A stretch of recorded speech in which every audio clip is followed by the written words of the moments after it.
இது இனிதுங்க. இன்னைக்கு சூப்பர் சமையல் தாங்க. இன்னைக்கு சூடாக சாதம் வச்சுருக்கேன். நல்லா பருப்பு ரசம் இன்னைக்கு வச்சுருக்கேங்க. இன்னைக்கு பருப்பு ரசம் வச்சுருக்கேன். அப்புறமேட்டா கத்திரிக்காய் எண்ணெய் கத்திரிக்காய் மாதிரி வறுவலுங்க. வெறும் கத்திரிக்காய், பூண்டு, வெங்காயம் போட்டு வறுவலுங்க.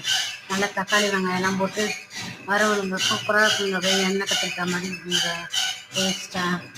இது அப்போ ட்ரையாக வறுவலுங்க. அதுக்கப்புறமேட்டா சவ் சாம்பாருங்க இன்னைக்கு. அவ்வளோதாங்க. எனக்கு வானம் மூடிக்கினே இருக்குங்க, மழை உண்டுன்றாங்க. ஆனால் அதுக்கு ஏற்ற மாதிரி எல்லாம் காரமாக எண்ணெய் கத்திரிக்காய் பொரியல், அப்புறமேட்டா சவ் சாம்பார், பருப்பு ரசம், சாதங்க. அப்பளம் வறுத்துக்குவாங்க எப்பயும் போல் சாப்பிடும்போது. டப்பாவில் வறுத்து வச்சு எனக்கு பிடிக்க மாட்டேங்குது அப்பளம். சூடாக சாப்பிடும்போது அப்படியே நான் வறுத்து அப்படியே சாப்பிட்டா தான். அதனால தான் அப்படி வறுத்து கொடுத்துருக்கேன். உங்கள் வீட்டில் என்ன